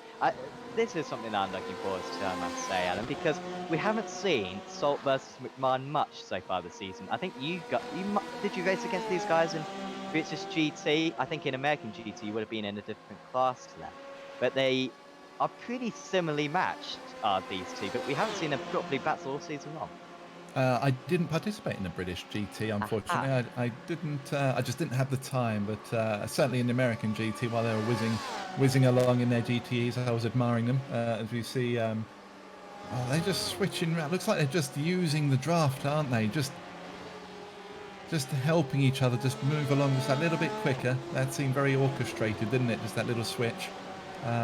But yeah, whenever we see them on track, it's like the Verstappen-Hamilton thing, isn't it? We don't get to see him on track fighting each other one-on-one that often, but when they do, it's brilliant. I think it's the same for these guys. Whenever we do see them, it's usually a bit of a humdinger. So yeah, definitely looking forward to the next 30 minutes of this. It's certainly exciting. Vice Kopsika has got past Salt as well, so if it was orchestrated, it's was a flat note, I think, between the two of them. That was the only musical reference I could think of. Yep, still can't think of anything else. Flat It's a note, good is effort that a though. thing? I think you have flats, don't you, and the sharps, and Yeah, but that's not necessarily a bad thing, is it? maybe it's just a minor thing for now. Oh, well done. Uh,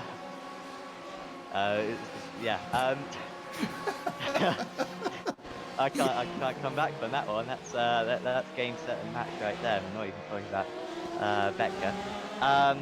So Vysokotsko has got back within 3/10 of a second then of McMahon.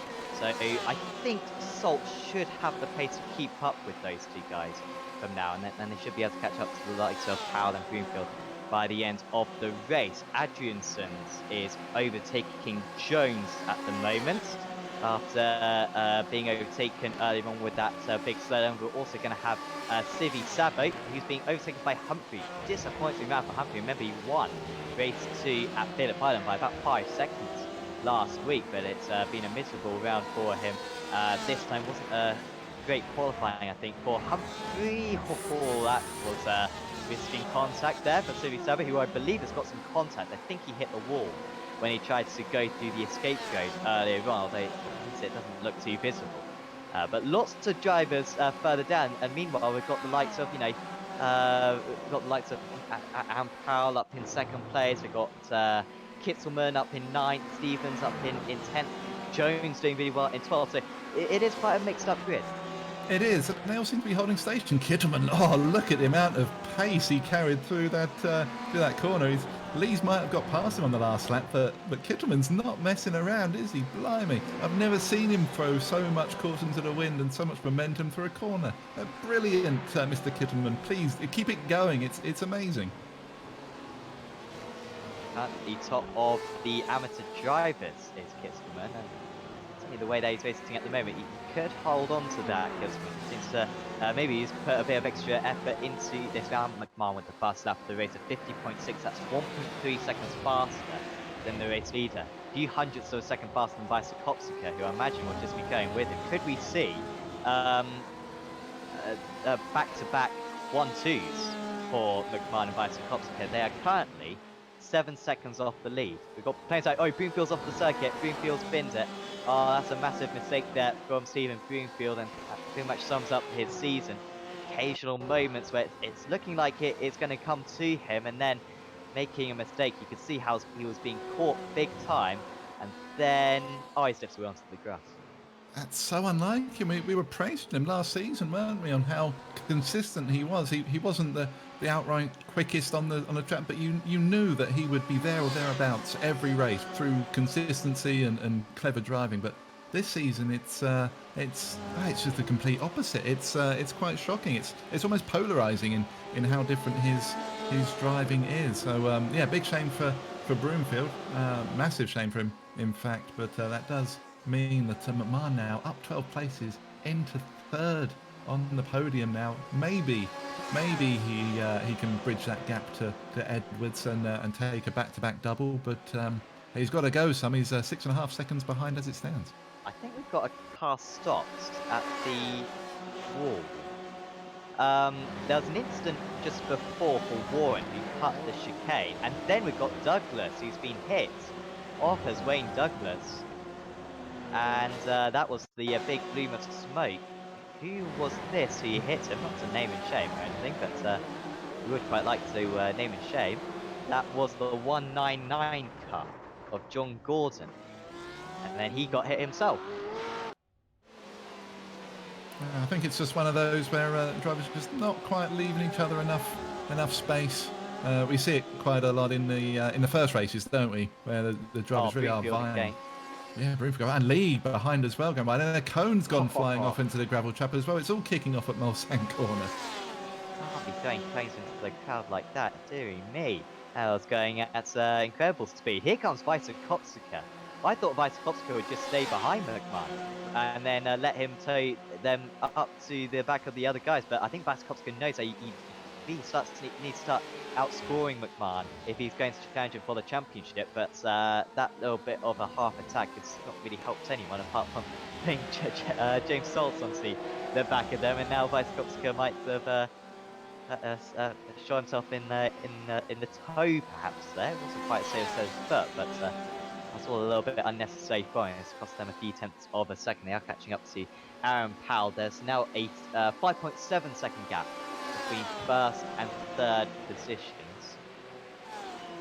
Do you think there's any? Do you think Vysokopsko might try to hold up McMahon so he doesn't catch up to Edwards as a ploy to get Gold Racing Team on the top step of the podium?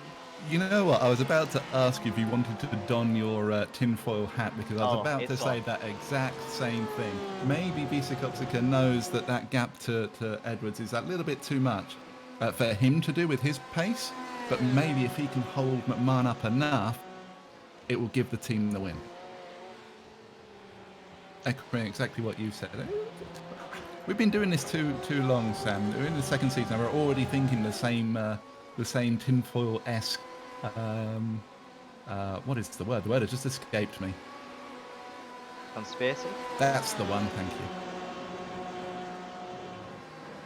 Well, all I can say is don't walk into a microwave, because you're going to break the microwave probably with that amount of tin foil that you put into that. I think it's tin foil, isn't it? Tin foil can't go in a blooming in that thing. I think it's any metals. Any metals. Okay. Oh, in the background, two Ferraris off on the final chicane. And we saw, Matthew Chambers back to the pits. Chester and Derek? Just seeing out the commands. Yeah, John Derek. Yeah, there we go. Oh, slow down already. He's still going for the move. Oh, that was a bit... Come on, John. I'm pretty sure he had a slowdown at least, because, I mean, he cut that corner completely.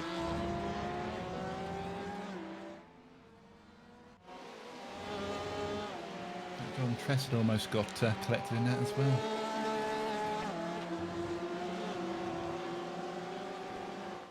So back with these guys.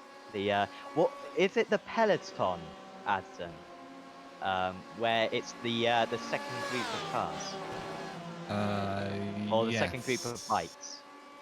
Okay. I think so. Yeah. So they're about to move past Powell, in fact. Now, can they engineer this for McMahon to get past Powell, but Vysokopska to not? Oh, Well, you bet that they it's can. worked kind of there, unlike when it happened with Salt. Now, the big question is, can Vysokopska get past? This is big now. Vysokopska doesn't really want to pull out too early. I think he's a good distance back at the moment, but he has to make this one straight away. But obviously, McMahon will give it a draft to his teammate. Oh, he's really close in line there as Powell. Vysokopska's got the momentum though, and that's going to be the better line for him. They're going to hit the cone, and that goes flying off into Belgium, and he's outbeat us. McMahon is round. McMahon with a mistake, and that is very rare. He was on course for perhaps challenging for the race win, but not anymore. And Tom McMahon, as we were concentrating on what was going on behind, I wonder if he was concentrating on what was going on behind him, because he's lost the rear end in Mulsanne corner. It certainly seems that way. Remember in race 1 I was saying that it's quite easy to lose your focus when there's cars dancing around behind you. I have a feeling that Powell might have given him a shout there and said, look, we're coming in hot, and he's just taken his eye off the ball a little bit and just carried a bit too much momentum and spun it. Very uncharacteristic, you're right. But I think that's pretty much game over for McMahon now. I don't think he's going to have the pace to get back up and challenge for the lead. Came into this round in terms of overall points, 16 points ahead. So after race 1, he had opened up the gap to 24 points, but he's going to be losing a few points at the moment. However, Salt is doing his best to try to take some points off Vysokopska. He goes around the outside. We'll have the inside for the next corner. That's good defense from Vysokopska. They're 6.6 behind Edwards. Now, we're not sure what Vysokopska's pace is, although he was very quick in race 1, to be fair. Let's see if he can catch up to Edwards. I doubt it'll be possible. We've only got 20 minutes to go in this race, but we'll give it a good try. He needs to be lapping about 0.8 of a second lap faster in order to catch. Do we want another tin foil moment? what do you think Salt's going to try to hold up Bicycopsica to bring McMahon back into this? Well, there is that, but is Vasicopsico, does he want to catch Edwards? Because in doing so, he'll tow Salt with him, and maybe even Powell. I think That's a bit of a stretch, maybe. But I think if anything, right now he's trying to stay away from Salt. I think second place would be a big deal for Bicycopsico in the championship if he could take it with McMahon currently down in fifth place. Remember, Bicycopsico the only driver to finish in the top 10 in every one of these 7 races so far this season. Humphrey has just got past Stevens. That is a move between teammates. So he's up into 9th place now as Bob Humphrey. Good recovery from Humphrey. He's up 20 places. Up into the top 10. He's only, I say only, 21 seconds off the lead. I mean, that's smaller than I thought it was going to be fair, considering that we had about 17 seconds between second and third by this point in race 1. So that's all right. By the way, you can check out the live timing link in the description below, provided by SDK Gaming. Thanks to SDK Gaming for providing our overlay as well. If you want an overlay like this, and you can customize it loads as well. If you ever watch our broadcast, we have quite different overlays for each of the racing. You can do that customization as well if you know a bit of CSS. And you can really make it for yourself as well. So it's really good for streaming and such. And also thanks to Virtual Racing School, our other broadcasting partner, who are helping us with that GT4 league I was mentioning earlier on, and also provide some fantastic setups, as you probably know. So do check out them as well. So we appreciate that. McMahon has been overtaken by Broomfield. he has. He's really struggling. I wonder if he's cooked his tyres a little bit. It can take a while for your tyres to come back in after a big slide like that. So maybe he's just struggling a touch. Or maybe Broomfield has actually found his stride this evening. It's been a bit of a struggle all night, but maybe he's actually up and running. We see Horder in the background. For the benefit of the viewers, we did have a little chat with Mike during the interval. He is running 0 wing and next to no rake on the car. It just literally doesn't have a top end on it. So despite having a big old wing, it's not making any difference. Broomfield ran a little bit wide there, didn't he? Caught a load of the gravel, which means that McMahon has got a serious run on him, side by side at the moment. And is he just going to edge ahead? We know the BMW is pretty slippery, despite being a big boy. But can he get the move done? Broomfield's going to hold it round the outside, surely. Or he tries to. It's a good move there from McMahon. Back up into 5th place. They're catching Powell up very quickly as well. Powell really showing that last lap. He did a 56.75. That's about 5 seconds slower than the race leader. I think he struggled as well on this lap. Decent through some of the sectors. Sector 3, he lost half a second. It's only half a minute lap. We've got 7 sectors around this place. I mean, come on, iRacing. Other circuits, I think like Mid Ohio, I think has like 7 sectors or something. And it's so dumb.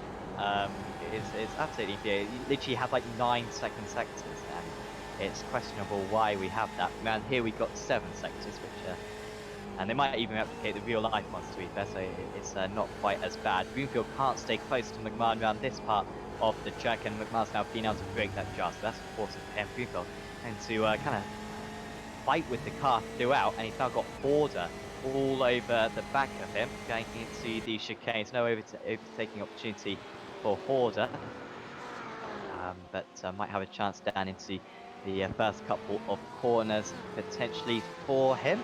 5th and 6th would do the Welshman very well.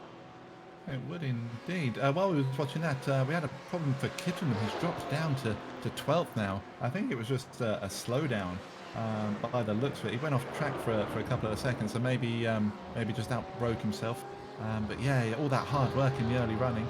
Although he's back up to 11th now, just past Wolf again. So yeah, struggles for Kittenham. That means that Stevens is now leading the AM race. Also, I think there was an issue a few laps ago for Daniel Lee.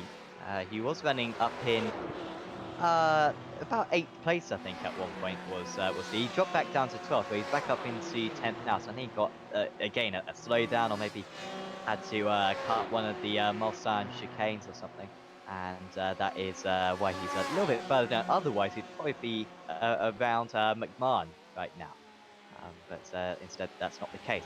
5.3. The gap is down to 9 tenths of a second faster. I said 8 tenths of a second faster was needed. That's a complete guess, but by just by looking at the gap, I think that would be enough to catch at the moment. On this first sector as well, Vysokopska setting the fastest first sector of anyone. Only 1.5 tenths faster than Edwards, but I'll still help him. Shows how he's really confident at the moment, and Salt not battling him. So Salt wants to win this race clearly. There's not really much question for Salt. It's definitely worth just staying behind because he might have a small advantage, but certainly not enough to risk a battle with. No, absolutely. The worst thing they can do is go side by side through corners. Down the straights like this, maybe a little bit of bump drafting. Maybe if Salt can get a run, do a switch round and see if they can swap position just to try and get themselves that little bit of extra speed. Actually going side by side as they head down into Molson corner. Okay, do the exact opposite of what I just said. That's brilliant. Thank you, gentlemen. Appreciate that. Salt moves up to second position then, and is now leading the charge up towards Edwards. Sometimes it can work where one driver is ahead at the start of the straight and then the other driver overtakes by the end of the straight. That can sometimes work. However, I'm very skeptical of it because you lose all types of rhythm and it might look faster, but really it's not working. And you might save a bit of fuel off. Of course, they don't need to save fuel in a race like this. Vysokopska gets back up into second place, but they've lost 4 tenths of a second doing that. So just not. I mean, it's really easy for us experts who will be absolutely crushed by these guys. But us commentators, we see it over and over again. I'm sure you viewers see it over and over again as well. And just battling like that, absolutely pointless for the drivers to do. And it's set them back a few tenths of a second when they ought to have been gaining instead. Anyway, Lee is up into 9th place. He's got past Tom Stevens. Stevens still top of the amateur drivers as he was in race 1. He's now got Max Wolf, the next driver, behind him. Lee has got Bob Humphrey to catch up to now, about 4 seconds up the rear. I can tell you one thing, Sam. If I could race in hindsight, I'd be a triple world champion. Yes. Looking at things from a distance, it's so easy to comment on it and say, "Oh, you don't want to be doing that," and then be proven wrong by the drivers that can actually do it. That's always a fun thing. But no, Stevens, you said, he is leading the AMs again. He's got a solid night tonight, isn't he? Sometimes he has a bit of a mixed bag, but no, he's been pretty solid up till now. I am touching wood as I say that because it's been a while since I've done a commentator's curse. I don't really want it to start again now. Vysokopska's got half a second on Salt. Coming through the end part of that lap, so I wonder if Salt has had a little bit of an issue. Maybe it's almost a second now. Maybe is that a slowdown? Maybe. Yeah, he's still losing time. I think Salt has had a slowdown coming through that the last chicanes. Ooh, 8 tenths. I don't think he did. I think it was just maybe a small mistake for him, because usually the slowdowns here are about, I think he loses about a second and a half. So I think he just got away with it, but still, he's almost out of the draft, but he is within the draft. So it's all right. As long as you're within the draft range going onto the first Mulsanne straight, it's inevitable that you'll be with them by the end of, or by Mulsanne corner. And you can see that gap from 3/4 of a second down to less than half a second now. So he was just about within the zone. On that last lap, Vysokopska half a tenth faster. I guarantee they lost 3 tenths battling. I guarantee you that. So Salt, stay behind. Make, if he does fight you, let him go and you can catch up to him. Because we want to see a nice lead battle by this one. We've only got 11.5 minutes remaining, however. Wolf has overtook Kittelman, but Kittelman's trying to come back now.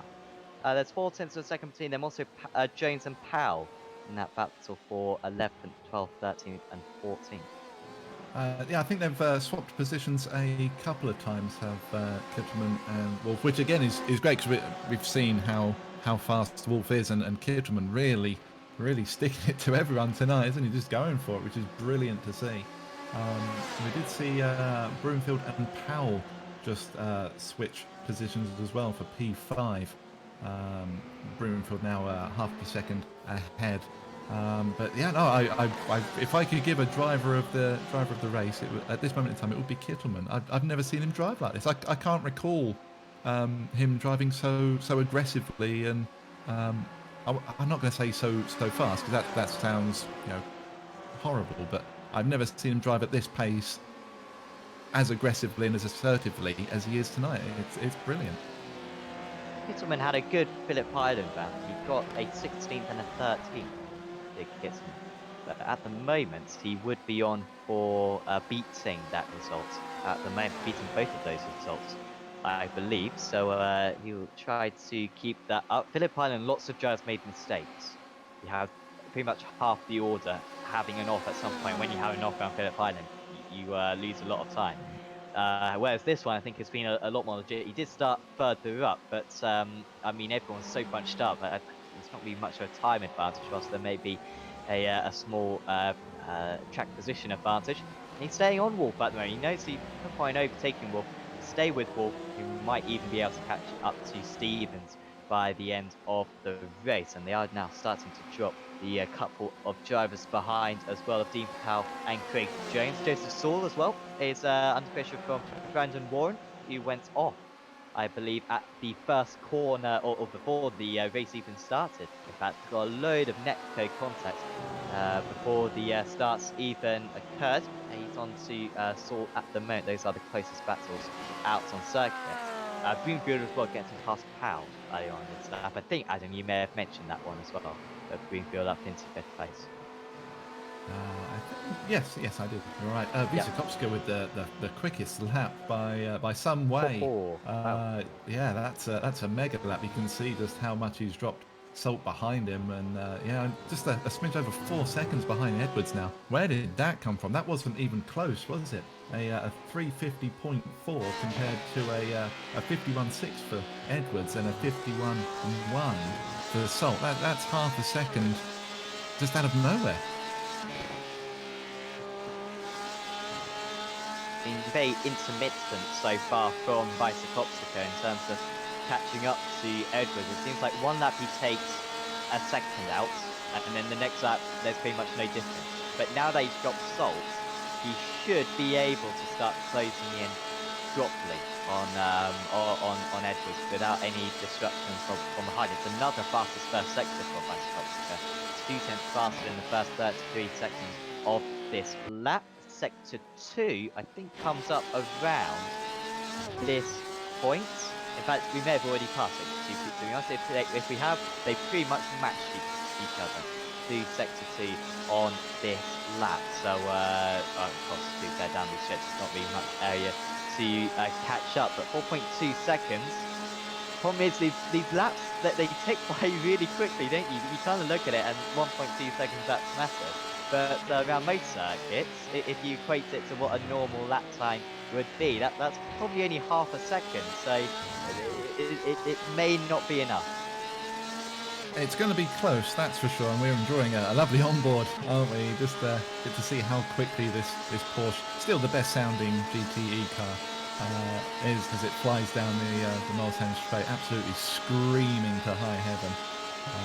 But yeah, he's pretty smooth. I'm really impressed with how late and aggressively he's braking. But he's not snatching at anything. The transition from through the corner is nice and smooth. Another couple of tenths off of Edwards just in that corner alone. It's going to be close. It's going to be really close. Salt nearly 2 seconds back now. Visakowska is going for it. So they're going to cross the line with 5 minutes remaining, so we'll have 2 more laps to go at the end of this one. So I think he should be able to get the gap down to about 3.5 tenths, I think. 3.5 seconds by the end of this lap, with the way he can go through the Porsche curves by Visakowska. And in that case, you'll have to take out pretty much 2 seconds a lap in order to catch at the end of the race. I don't think the toe isn't going to quite help him. He'll probably get within draft range just as he approaches the Porsche curves on the last lap. But if Edwards makes a mistake, certainly if he gets a slow down, this one will be open once again. 2 tenths faster for Visakowska through Sector 4. And I'll keep an eye on what his Sector 5 and Sector 6 and 6 to 7 times as well. By the way, on that last lap, Bicyclops was 4 tenths faster in the final sector. Watch that relative potentially reduce even further. Gets below 4 seconds. Salts decently far back now. You can see the battles further down the order as well, starting to neutralise Powell quite happy to stay behind Broomfield, it seems, and Stevens quite happy to stay behind Wolf. So this one is going to be the closest point towards the end of the race. Bicycopska not really gaining much. Edwards, very good lap this time. He's going to cross the line and do a 51.21, and Bicycopska not reaching the heights of his previous lap, 4 tenths slower than his previous lap. He's still 4 tenths faster than Edwards, but he needs a whole lot more than that in order to catch. You're absolutely right. It does need that smidge more. We often say it, don't we, that if you don't have quite the pace to keep up with the guy in front, if he's got a gap and you haven't got the time to catch up, just keeping them honest is usually a good ploy, because as you said, if Edwards has any issues here, Bicycopska wants to be as close as he possibly can to capitalise on that. So you've got to keep pushing. You've got to keep the guy in front, honest and knowing that you are there. Taj he's got to drive his heart out now, because one mistake and that's it, all done. Salt 2.5 seconds behind Bicycopska now. That pace out of nowhere, I'm still struggling to see where that's come from. All night he's been kind of there or thereabouts, but nothing like this. This is McMahon territory, dare I say it. Gold Racing Team Porsche entered this race of the or entered this meeting of the championship in the lead of the team's championship. Looks as though they're going to be able to hold on to that one with good points coming in for Edwards and Bicycopska. Remember Eichenberg as well. He starts off the season. I think Eichenberg was in the Porsche as well. Unfortunately, had to pull out of the season. Hopefully, Dennis is watching along and get well soon. Certainly to Dennis on that front. Hopefully we'll see him back in the series nice and soon, because he was very strong in the first couple of rounds of the championship. Did win race 2 at Silverstone. So the fact that Edwards and Bicycopska are having to drive almost faultlessly in order to win the title, and being able to do that at the moment. Powell stays behind Broomfield. Still 3 tenths of a second behind. I imagine he's going to go for a last lap move. Is Horder catching up to these guys? Not quite. Horder pretty much the same lap time that last time round. In fact, Horder was a 54.0, which is pretty slow. He had a very poor sector 6, which I think is the kind of Indianapolis and type of range, and maybe the start of the Porsche curves.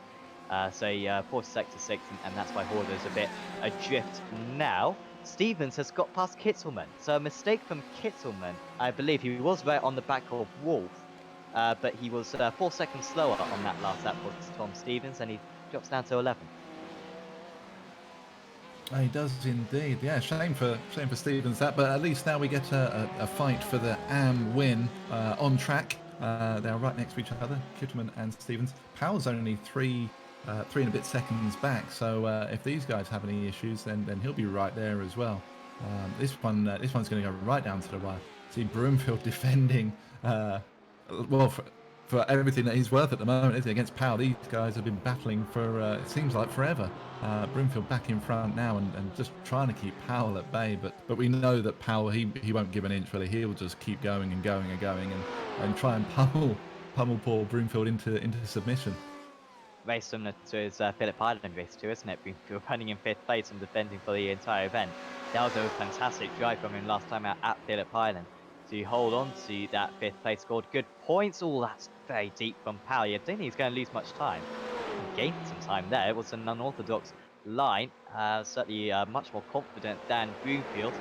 He doesn't want to overtake here. He wants to overtake going into Molstein Corner perhaps, or even later than that, maybe going into Indianapolis might be the place to do it. Out in the lead, Edwards moving on to the white flag lap with a 51.76, lost 9 tenths to Bicycopska on that last lap, but Bicycopska isn't going to be close if it remains as it is. Edwards could perhaps even afford a slowdown and still win this race. Bicycopska gets the gap down to 3 seconds, but it seems like that little bit of battling with Salts ended any type of chance, and even then I don't think he would have been able to quite catch in time. Horder catches up to these guys by about 1.2 seconds, so again he's not going to quite reach them. unless they do start batting, which I think is a decent possibility. Nope, you are right with that one. I think these guys are going to battle all the way to the end, and it wouldn't surprise me if we see Horder right on the back of these two as we come across the line. Kittleman has got back past Stevens and has pulled out a 1 second gap. So I don't know if there was issues for Stevens there. Maybe run a little bit wide somewhere. Had a bit of an issue. Although Stevens is closing it back down, I'm assuming down the Mulsanne at the moment with some draft. But at the moment for the AM win, Kittleman is out in front. Stevens within the draft at least. He might be able to catch up by the Mulsanne corner. Also, Powell right onto the back of Broomfield. You can just see in the background there. Powell stays behind, however. Order now 2 seconds behind these guys. Could we extend this race by 5 minutes? I think it'd be quite tasty if we had a few more laps. It's always the way with these races. It always fascinates me how on the endurance ones, the long races, how you don't see anyone for 6 hours or whatever, and all of a sudden you're all back together for like the last 15 minutes or so, and you only just miss out on the place in front of you, even though you haven't seen them for hours on end. It fascinates me how that works.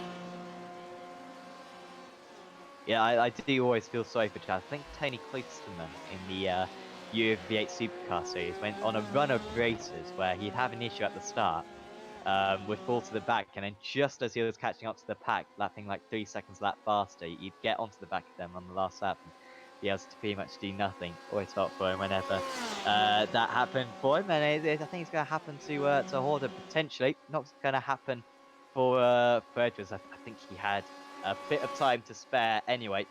Kopska continues to close, but it's not going to be nearly enough for him to catch and pass. Edwards looks as though he's on course for his first race victory of the season and would bring himself right back into championship contention. Will be outscored by Kopska and McMahon tonight, it seems. But it's still something that will give them plenty of momentum going into the future rounds of the championship. We have a week break next week before heading back to Watkins Glen and Spa, Okayama and Suzuka to round out the championship. Powell has got past Broomfield, who's now having some connection issues. Always off the circuit is Broomfield. Seems like it might be the latter, in fact. The German dropping down to 8th place. So shame for him right at the end after defending so well for the majority of the race. Out in the lead, it's the Jamaican, it's Taj Edwards. Rounding the Porsche curves for the final time. Now it's just the Ford chicanes to negotiate as well.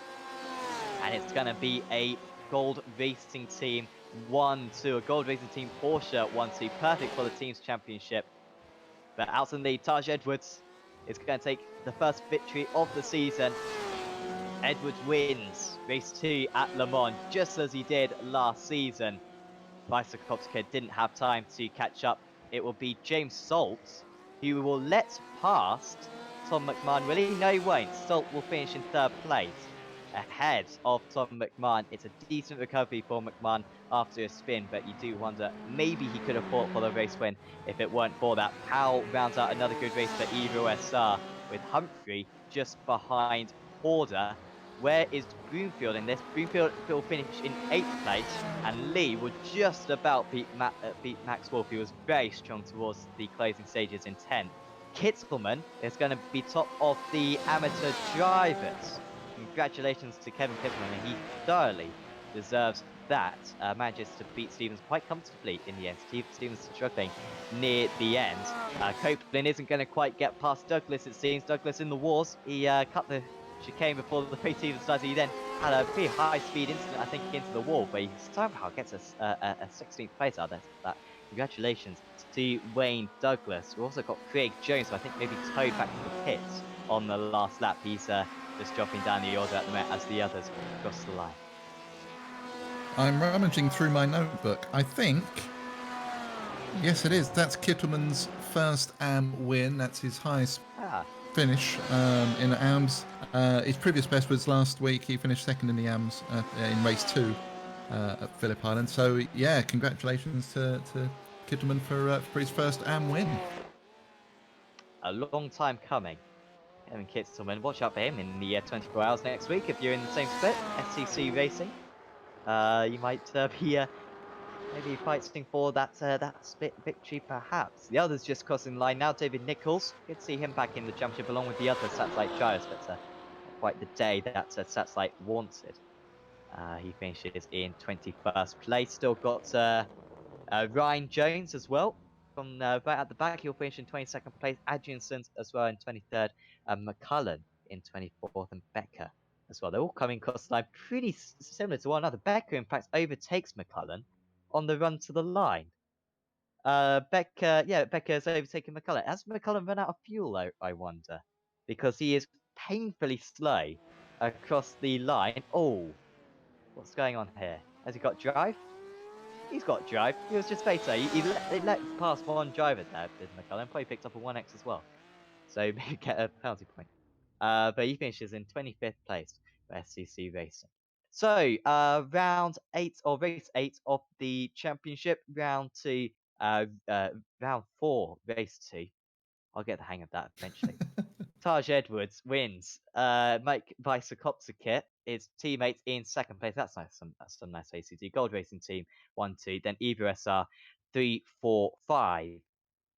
Horder, great result for him. By far his best meeting of the season in 6th. Bob Humphrey under the radar, but he finishes in 7th place after starting in 29th. Well done to Bob Humphrey. Stephen Broomfield was in 8th. Then it was Daniel Lee and Max Wolf. Kevin Kitzelman, his first amateur victory over Tom Stevens. Dean Powell, Joseph Saul, Brandon Warren, Wayne Douglas, Kevin Copeland, John Tressida, Daniel Civi-Sabo, Carl Jacquelet, David Nichols, Ryan Jones, Jensen Adjinsons, Andrew Becker, Andre McCullen, Craig Jones, John Derrick, Matty Chambers, John Gordon, Bradley Hulse, and Nick Madsen. Everyone down to Craig Jones there will score points for the championship. So we'll have some interviews now with the drivers, and first up, we're going to have a chat with our race 1 winner. It's Tom McMahon. Congratulations, Tom. We'll talk about the positives first. Race 1. Really, it was the start really that made that one, but you and Make, that was so close. I swear you guys were. There was almost like a string between you, which never contracted or got shorts. I mean, that was just 1.5 seconds throughout. Yeah, no, that was really cool. I think once we got I think a 4 or 5 second lead, then the track temp just went through the roof, and so the lap times dropped off, and I just couldn't push as much as I wanted to. Like, we've done a lot of testing this week, but it never got that hot through all the different test sessions we had loaded into. So that was a bit of a surprise. And then I think he had the option of he could just throw it at the corners where you are like pushing a slowdown. Whereas obviously I had a bit more to lose. If I got a slowdown, that would probably be the race win gone. So especially at the last lap, I saw him closing in. But no, that was a really cool race. And then race 2, you and Make again, so close. I think you swapped places like 3 times in about 30 seconds down the Master Plan straight. And then we have the spin. Now, we've got a few ideas. We've got a few conspiracies. We were wearing our tinfoil hats throughout. What happened from your perspective with that spin?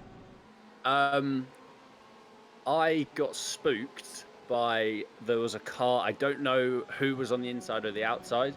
And so I just turned in a bit too sharply into the Mulsanne bend, and the rear just came round on me. I was beating myself up for the rest of the race after that, because that was really annoying. I mean, if you'd given me a 1st and a 4th at the start of the round, I would have taken it. But after doing all the hard work, and we were having such a good battle, like 2 laps in a row, like defended down the inside through Indianapolis, and then to mess it up there was rookie, we'll call it. Well, if it's any consolation, me and Adam called that one absolutely perfectly. So thanks for giving us a chance to look decently smart. What was going on with you and James at the end? James was very slow. Was that just a formation finish? I thought maybe he was letting you pass for the championship points, but are those tactics being deployed by you guys at the moment? He came on the radio and said, "Do you need these?" And I said, "No, you earned them. Have them."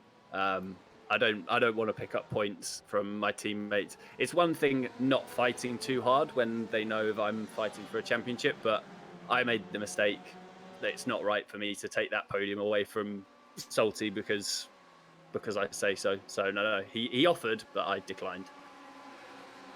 Well, that's good to hear from you and Make as well. With Taj, I think did the same thing as well. So you're all good to see that. Le Mans next week, big week in this championship. Are you taking part in the 24? Yep. We've got an Evo SR. I think we've got a couple of Evo SR teams doing that, so that should be good fun. And then I think it's my worst track in the world after. Is it Watkins after? Yep. Yeah, I You don't like that. you weren't bad there last season. You were racing with the Satellite guys. I'm not. Earlier. Yeah, it's just I just don't get on with it. I just don't like it. I don't seem to have. I can't get as much pace out of it as I want, and I just just one of those tracks. So I'll do my best. I mean, my drop round at the moment is Silverstone, so if I can beat that, then that'll be good. Well, congratulations on the race one victory, and once again for a nice heap of points as well today, Tom. Before we let you go, is there anyone you'd like to give a shout out to? Just you guys for hopefully an awesome stream. I'll look forward to catching that probably tonight. And the EOSR guides for the practice and the work that we put in during the week. Makes it all good. Awesome. Thanks for having a chat with us, and best of luck for Le Mans next week. Cheers, guys. Take care. So that was Tom McMahon, your race one winner for Evo SR. Next up, Adam will have a chat with Taj Edwards. Race 2 winner, but it wasn't all plain sailing tonight, Taj. Despite qualifying second in race 1, had a bit of an abysmal start to it. Only managed 11th, and then sorted it all out and got the win in race 2. Talk us through the evening from your perspective. Overall, race 1 was not very good. Got a decent qualifying. The setup wasn't ideal, but I tried an experimental setup. But I gotta say, sorry to Nick Madsen. I thought I left him enough room at the start there, but when I watched the replay, I might have squeezed him a little bit too much, and I think I messed up his race. After that, just kind of filed back a little behind my two teammates. Got ahead of Steven, I think, was behind my Yeek, and then had a little battle with Daniel, but we made a little contact going into Indianapolis racing incident, so no biggie there. And after that, I think I got hit again one more time, fell back again, and managed to come back and finish P11. So how do you dust yourself down after an eventful race like that? Because it wasn't just one incident, was it? As you said, it was multiple incidents. How do you kind of reset and then refocus yourself ready for race 2? How do you do that? You just put it in the back of your head. You compartmentalize it. You kind of forget about it. What's done is done. You apologize if you should apologize to anyone, or if you want to vent to yourself or vent, you just do it. And then once the next race comes around, you clear your head and you get ready to go again. Fair enough. Race 2 came around, and there was plenty of incidents happening behind you, but it meant that you had an almighty gap. Again, I suppose a concentration question. Once you've got that gap, obviously you've got Make behind you, who we know is incredibly fast.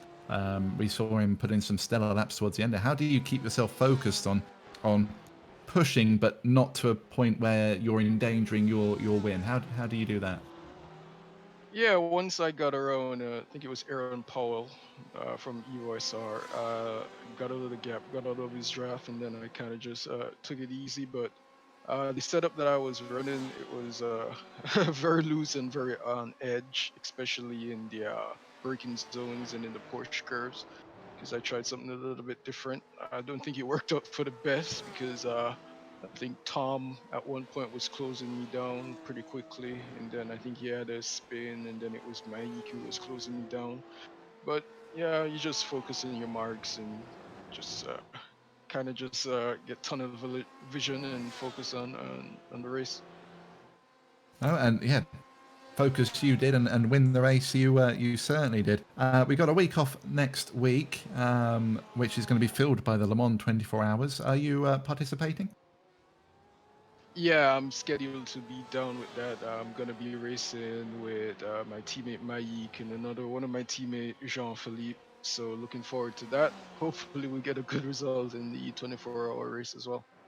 Fingers crossed for that one. And then we're back at Watkins the following week. Another draft track. How do you feel about that one? Yeah, Watkins, you're gonna have to qualify pretty close up front because going into turn one into the S's, you never know what could happen. So qualifying would be important. Then you need to stay out of trouble, stay off of some of the curbs, and just run your race. Well, let's hope that you have a good Le Mans and then bring that form and momentum into Watkins in a couple of weeks' time. Before we let you go, do you want to give any shout outs to anybody? Yeah, shout out to all my Gold Racing team teammates, Steven, John. Unfortunately, Dennis and Jeffrey couldn't make it to the race today, but we are still racing for them. And for Mike put in an incredible run today. I think he got 2 second places, so should be looking good in the points. Awesome. Well, like I said, good luck next week at Le Mans, and we'll see you in 2 weeks' time at Watkins. Thank you, and thank you guys for the broadcast. Have a good one. Tajid was there. Our race to Victor and third place in the championship still. Yeah, he'll still be ahead of Bob Humphrey. So yeah, third place in the championship. Perhaps even a contender for the title as well. Our last interview, I think, will be with Daniel Lee. He got a couple of decent results tonight. Daniel, congratulations. Much better than last season round Le Mans, but it was anything but easy for you. It was quite a turbulent race, but in the end, a couple of good results. Definitely better than expected, given last season Le Mans was for one where it all went wrong. A few tweaks to the setup to make it a little bit easier to handle over race distance really seemed to pay off, and had a fair bit of practice as well. Le Mans is finally starting to make friends with me, and I think that showed. Lots of fights up and down. Definitely wasn't short of action, but race 2, a lot of time was spent in the doldrums after the slipstream was broken. But before that, it was pretty action-packed, and Tom Stevens must just want to, smack me around the head, because I've spent all of race 1 and 2 around him, just making life hard. So plenty of action and much better than expected. That race 1 was it was kind of strange because it was very difficult to tell who was the fastest out of you lot. You were kind of swapping positions constantly, and then just near the end, you seemed to get almost like a burst of pace and managed to overtake all those guys. Did you feel like you had a pace advantage throughout, but you just couldn't show that pace, or do you think the pace came to you more as the race went on? I was feeling confident about the pace generally, but given that I might have been running a bit more wing than some folks, particularly the Porsches seem to be level pegging on the straights, it was a case of once you're past people, you lose that slipstream, and at this circuit it counts for so much. You can't really pull out a gap, and Max Wolf on both races really seemed to challenge me and try and take the position away from me. In race 1, I wasn't sure about fuel. It looked a little bit tight, and if you get a late white flag lap at Le Mans, you're stuffed. So if you've underfueled, that's going to stop any hope of getting a good result. But in race 1, Max was creeping up behind me. I had to see if I was going to make the white flag lap. Once the white flag came out, I could put my foot back down again. But trust me, I wasn't backing off. Max was really not making life easy towards the end of both of those races. At the end of today's meeting, I believe you'll be up to probably, you might even be ahead of Humphrey in 4th. I'm not sure. Nah, probably around Maxwell. You'll probably be about 6th place. However, after a very poor first round of the championship, you've got a 9th and a 3rd, a 9th and a 2nd, and a 9th and a 3rd, which is stunning consistency. Thank you for all those who have ATD for those consistency results. Once you drop your Silverstone round, you're kind of fighting for the championship. Do you feel like you're fighting for the championship? Let's be honest. The race winners that you've seen are just that little razor's edge faster. Particularly Tom McMahon, he's definitely got it nailed. But can't remember whether Sebring is on this calendar this season. I don't think it It's is. not. No. I'm kind of regretful about that because that is my good track. You would have saw that last season. That's the track where I seem to have that half a second pace against the rest of the field. So if Sebring was chucked in, I'd say yes. But really speaking, there's a couple of guys in here that have got the consistency and speed. And unless something happens, I'm really just gunning for the best of the rest positions. And obviously, me and Bob challenging each other for the AM Championship last season. It's nice to get like a full season together where it can be resolved. And we've had a good time fighting. We haven't spent much time sharing track together, other than Barcelona, where we all saw how that happened. So just looking forward to more chances to race alongside people who have been really good contenders. Definitely, we're certainly looking forward to seeing that as well. Before we let you go, Daniel, is there anyone you'd like to give a shout out to? Kind of want to give a shout out to myself in a way. I've got a YouTube channel that's been gunning about a month now. We're up to 500 subscribers. It's focused on sim racing, some hardware as well, because I've recently jumped up from a Logitech G29 to a Fanatec setup. There's useful videos there for people who are on the lower end of the scale looking to move up with hardware and info. So look for me on YouTube. The account name is Danny Lee, and hopefully it will be of help to some people. Awesome. I might even have a check out on that one. Recommend. Absolutely. Thanks for having a chat with us, Daniel, and best of luck for the next round of the championship. Thank you for the event. Thank you very much. That was Daniel Leeds. Certainly do check out his YouTube channel. Just a reminder as well of our upcoming championship coming up on Apex Racing TV, the Apex Racing Academy virtual racing school GT4 Super Series. GT4 cars running the IMSA Michelin series tracks 5 rounds over the course of 7 weeks.